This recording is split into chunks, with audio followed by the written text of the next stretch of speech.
তাকবীর। কিশোরগঞ্জ মসজিদের পক্ষ থেকে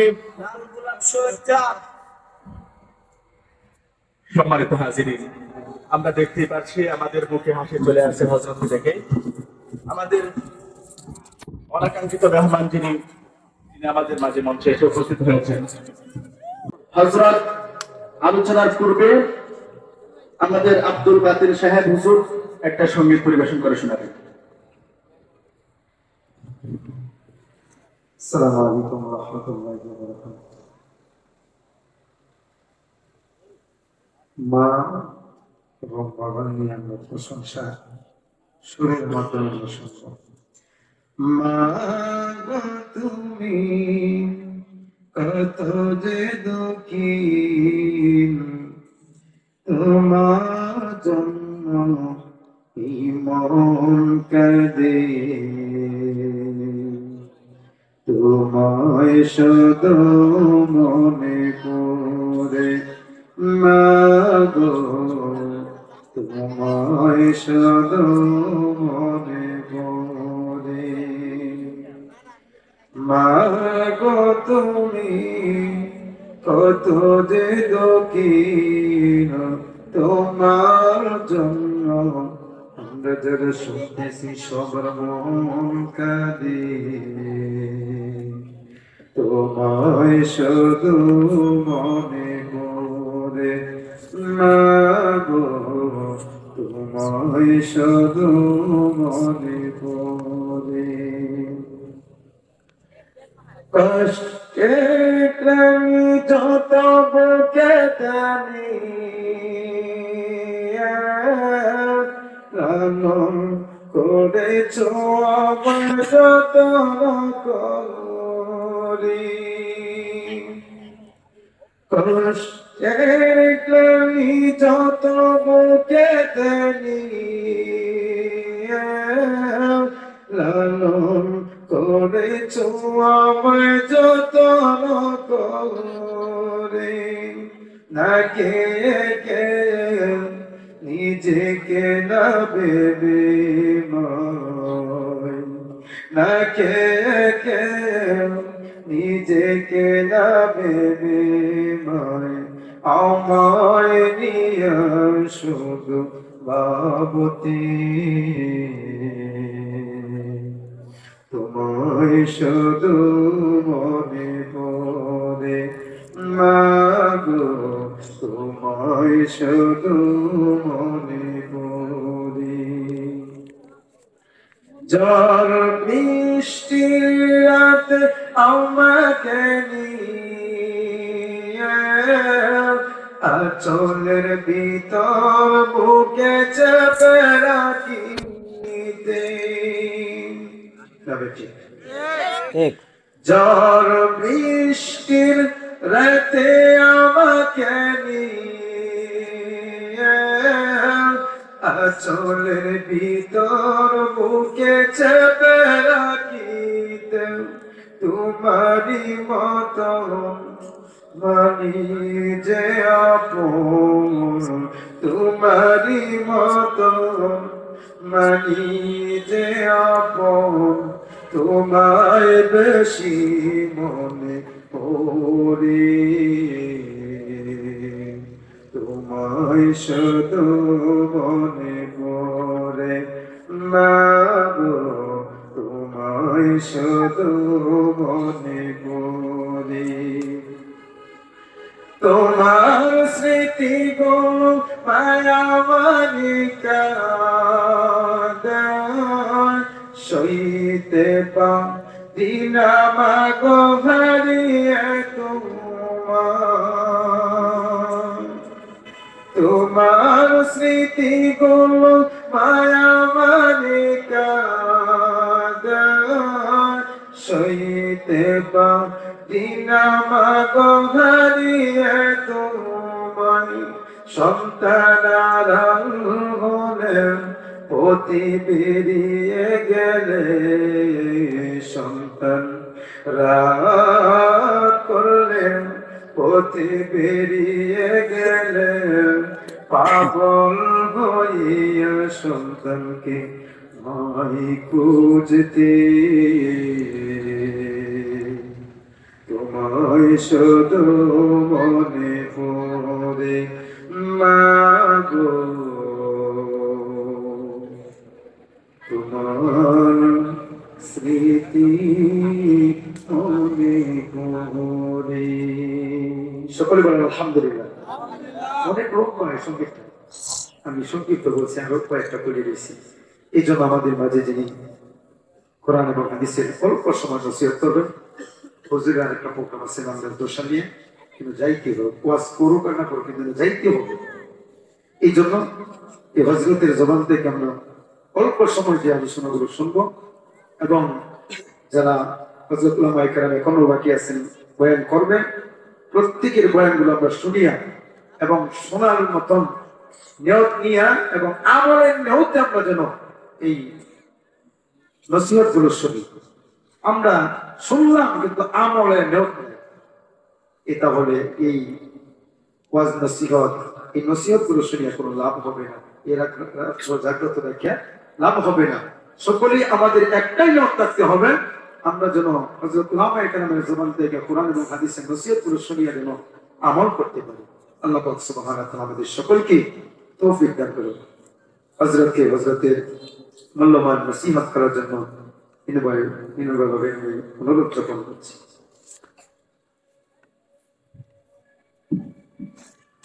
আসসালামু আলাইকুম ওয়া রাহমাতুল্লাহি ওয়া বারাকাতুহু।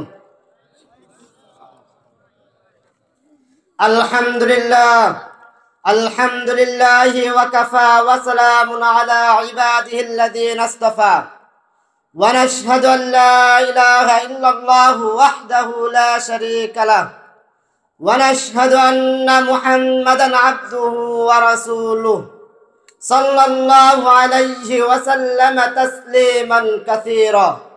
আম্মা বা'দ, ফাআউযু বিল্লাহি মিনাশ শাইতানির রাজীম। বিসমিল্লাহির রাহমানির রহিম। ওয়াল্লাযীনা ইয়াকতুলুনা মা আতাউ ওয়া কুলুবুহুম ওয়াজিলাতুন আন্নাহুম ইলা রাব্বিহিম রাজিউন। সাদাকাল্লাহুল আযীম। قال رسول الله صلى الله عليه وسلم: إذا مات الإنسان انقطع عنه عمله إلا من صدقة جارية أو ولد صالح أو علم انتفعوا به। মাইজবাগ আজকে যে আয়োজিত ইসলামী সম্মেলন এবং আমার সামনে অবশিষ্ট মুরব্বি কারাম এবং তালিবে আলেম ছাত্র ভাইরা এবং আমার পদ্মানিশী আড়াল ও মা বোনেরা, আমার অন্তঃস্থল থেকে এবং এই প্রোগ্রাম থেকে, এই মাহফিলের প্রোগ্রাম থেকে সকলকে আন্তরিক শুভেচ্ছা অভিনন্দন। সবার প্রথমেই আল্লাহ পাক রব্বুল আলামিনের শুকরিয়া আদায় করছি, দুনিয়ার ফিতনা ফাসাদ থেকে এই ইলমের শিক্ষার মজলিসে বসার তৌফিক দিয়েছেন এবং বিভিন্ন কাজ থেকে ফারিগ হয়ে এই ইলমের শিক্ষার মজলিসের বসার তৌফিক দিয়েছেন এবং কথা বলার এবং শোনার তৌফিক দিয়েছেন। এই জন্যই সকল অন্তঃস্থল থেকে একবার জোরে বলি আলহামদুলিল্লাহ। সকল প্রশংসা কার জন্য হবে? আপনি আমার জন্য নাকি? আল্লাহর জন্য হবে। আর প্রশংসা করলে, শুকরিয়া আদায় করলে কে খুশি হন? আপনাদের শুকরিয়া আদায় করেন, আপনার যে রিজিক পাইছেন এই রিজিক আর বরকত কমবে না বাড়বে? আজকে মাহফিল আসছেন, এটা কিন্তু রিজিক। আমি আজকে মাহফিল আসছি কিন্তু এটা একটা রিজিক, রিজিক না? যখন এই রিজিক পাবেন, আপনি সকালের খাবার খেয়েছেন, দুপুরের খাবার খেয়েছেন, রাতের খাবার খেয়েছেন, খাওয়ার পরে শুকরিয়া আদায় করবেন, এই খাবারে কি বরকত বাড়বে না কমবে? আল্লাহ খুশি হবে না? আপনারা কে শ্বাস করেন না কে? তখন ফসল বেশি দিলে শুকরিয়া আদায় করেন না শুকরিয়া আদায় করেন? কোনটা? শুকরিয়া আদায় করি যেন আল্লাহ পাক রব্বুল আলামিন যেন আমাকে আরো বেশি দান করেন নাকি? এই জন্য শুকরিয়া আদায় করেন। কিন্তু আমাদের শুকরিয়া সবসময় আদায় করতে হবে, আল্লাহ পাক রব্বুল আলামিনের গুণগান গাইতে হবে নাকি?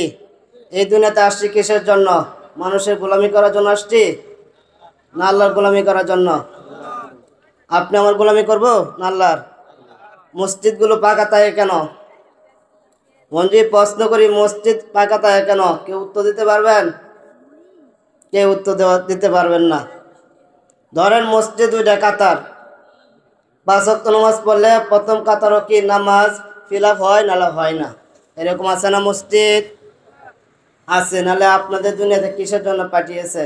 খালি ঘুরে বেড়া কাই বাইন, কিন্তু আরেকবার কি হইতেছে না হয়েছে এইসব দেখবেন না? আল্লাহ কি বলছে না বলছে এটা দেখবেন। কোনটা কোনটা? এটা তো আল্লাহর হুকুম। আপনার দুনিয়া থাকবেন না, স্থানীয় থাকবেন, সেরকম থাকবেন নাকি? মরতে হবে না? 3.5 মানে তোর যাইতে হবে না? যাইতে হবে। কিছু নিয়ে কিছু নিয়ে যাবেন তো? কি নিয়ে যাবেন? কি নিয়ে যাবেন? আমল নিয়ে যেতে হবে। না যে সারাদিন ঘোরাফেরা করছুন, নাচ গান শুনছুন, এটি নিয়ে যাবেন মনে হয়? পকেট আছে, টাকা যে নিয়ে যাবেন, সারাদিন টাকা পয়সা কামাইছেন, এখন তো সুবাস করলে কিছু টাকা দিলে সব কিছু খালাস হয়ে যা।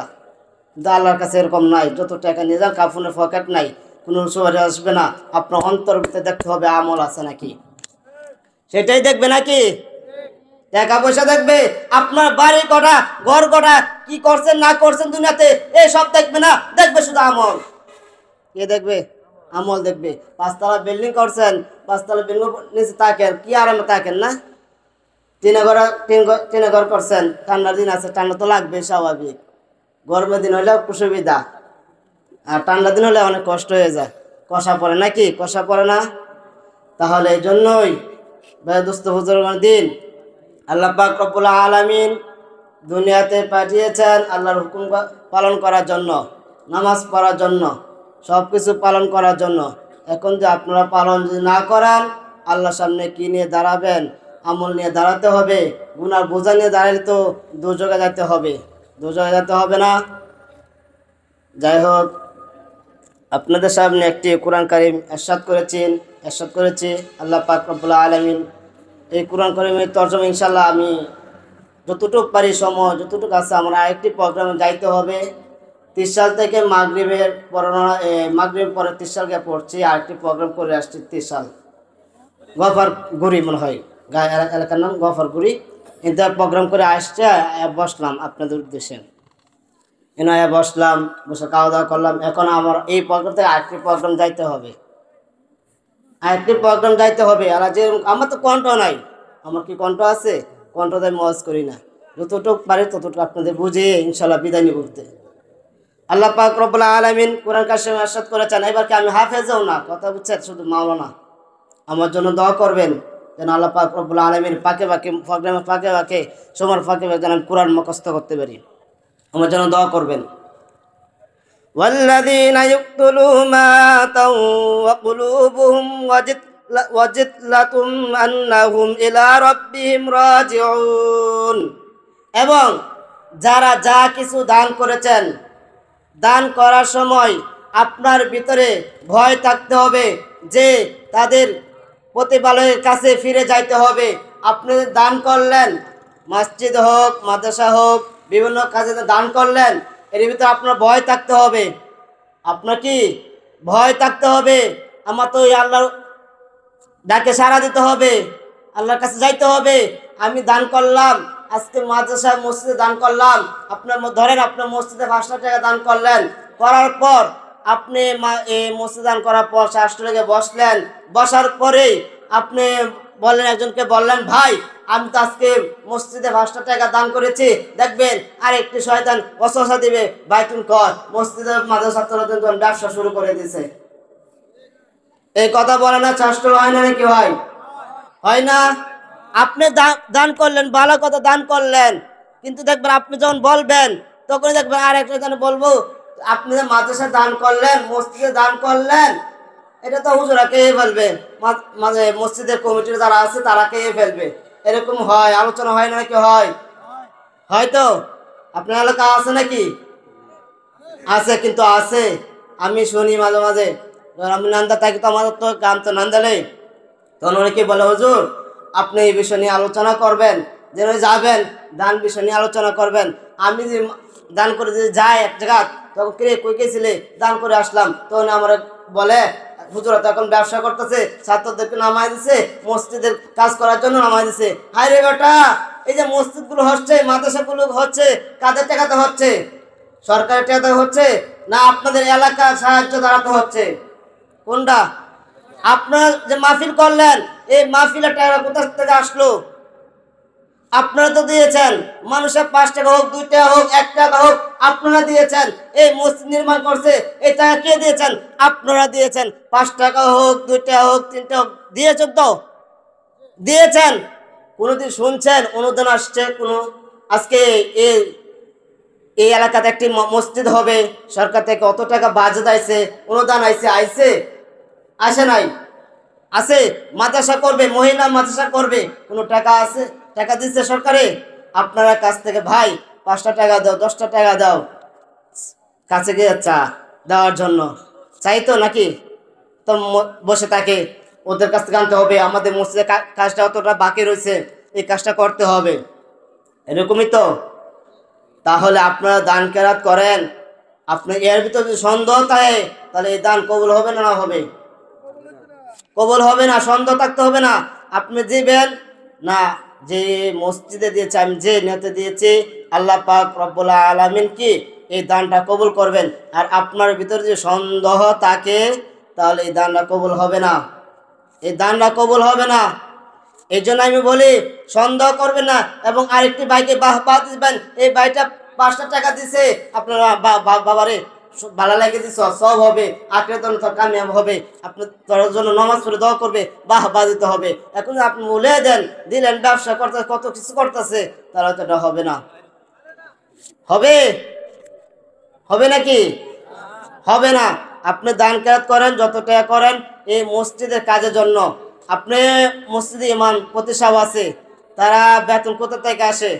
সরকার কোনো বেতন দেয়? সরকার কোনো বেতন দেয়? সরকার বেতন দেয় না, আমাদেরকে দিতে হয়, এই এলাকার লোকেরাই দিতে হয়। এই জন্য আমি বলি আপনারা দান করবেন, কোনো সন্দেহ থাকবে না, কিছু থাকবে না, দান করতে হবে, দান করতে হবে। এই জন্যই বেশি বেশি দান করবেন। আর আপনাদের দান করলে কোথায় কাজে লাগবে, এটা আমি ইনশাল্লাহ বলে দিচ্ছি। রাসূল করিম সাল্লাল্লাহু আলাইহি সাল্লাম হাদিসে ইরশাদ করেছেন, রাসূল করিম সাল্লাল্লাহু আলাইহি সাল্লাম বলেছেন, মানুষ যখন মৃত্যুবরণ করবে, সমস্ত আমল কি বন্ধ হয়ে যা, সমস্ত আমল কি বন্ধ হয়ে যা, তবে কিন্তু মৃত্যুর পরে 3টে আমল জারি থাকে। কেউ শুনতে চান 3টে আমল? হুজুর আসে পড়ছেন, আমার চলে যেতে হবে, ঠিক আছে? আমি দুটা আলোচনা করে যাব, ঠিক আছে? আমল শুনতে চান? 3টে আমল শুনতে চান? নাম্বার 1, সদকা জারিয়া। সদকা জারিয়া মানে দান কেরাত। আপনি তো মসজিদে দিলেন, মসজিদে আজান হবে, নামাজ হবে, যতদিন ভরা আপনি মৃত্যুবরণ করলেন, ততদিন ভরা আপনার আমল নামায় সব রেখানো হবে, সব হবে। যে আপনি সব নিতে চান, আপনারা ধূমপান লিপ্ত থাকেন, অনেকেই ধূমপান করেন, আজকে নিয়ত করেন এই মাহফিল থেকে আর কোনোদিন ধূমপান করব না। দরকার ধূমপান করলেও যে টাকার ধূমপানের খরচ হয়, এই ধূমপান টাকার জন্য আমি মসজিদে দিতে পারি, মাদ্রাসা মসজিদে আমি সাহায্য করতে পারি, যেন আমার এলাকার মসজিদটা বড় হয়। আপনারা তো নামাজ পড়েন না? আপনারা তো পড়েন, আপনারা তো নামাজ পড়েন, এটা আপনাদের এলাকার মসজিদ কিভাবে সুন্দর করতে হবে না করতে আপনার চিন্তা করতে হবে। এই জন্য মসজিদ সুন্দর করতে হবে। নাম্বার 2, নেক সন্তান। আপনি নেক সন্তান দিয়েছেন, আপনি যখন মৃত্যুবরণ করবেন, আপনার নেক সন্তান গিয়ে মসজিদে দোয়া করবে এবং আপনার টাকা দান করবে, তাহলে আপনার জন্য সব হবে। নাম্বার 3, ইলমে নাফিয়া। এই যে আমরা লেখাপড়া করাই, হুজুরা লেখাপড়া করা, স্কুল বাচ্চাদের লেখাপড়া করা, এই যে ইলমে নাফিয়া, আপনাদের সুন্দর করে লেখাপড়া শিখাইছেন। আমি আজকে ওয়াজা আসলাম, আমি কি না শিখে আসছি? আমার উস্তাদ আমাকে শিক্ষা দিয়েছে, এই জন্য তো আমি আসছি আজকে ওয়াজা ময়দানে, না আসছি না? তখন আমি উস্তাদের জন্য দোয়া করি না? এটাও একটা আমি উস্তাদ মরে যা যদি, তাহলে আমরা দোয়া করি, উস্তাদ আমল আমায় এই সব রাখানো হবে। যাই হোক, আমার আরেকটি প্রোগ্রাম যাইতে হবে। আমি কয়েকটি কথা বলছি, কোনো ভুল পায়ে থাকেন আল্লাহর রাস্তায় আমাকে ক্ষমা করে দিবেন, কেউ কথাতে কষ্ট পাবে না, ঠিক আছে? আর আমার জন্য দোয়া করবেন, আমার জন্য দোয়া করবেন যেন আল্লাহ পাক রব্বুল আলামিন যেন আমাকে দ্বীনে দায়ী হিসেবে কবুল করেন। ওয়া আখির দাওয়ানা আলহামদুলিল্লাহি আলামিন। মাশাআল্লাহ। আমাদের হযরত অত্যন্ত সুন্দর আলোচনা করতেছিলেন। হযরতের দ্বিতীয় আর একটি প্রোগ্রাম দেখায় হযরত আমাদেরকে দীর্ঘ সময় দিতে পারেন।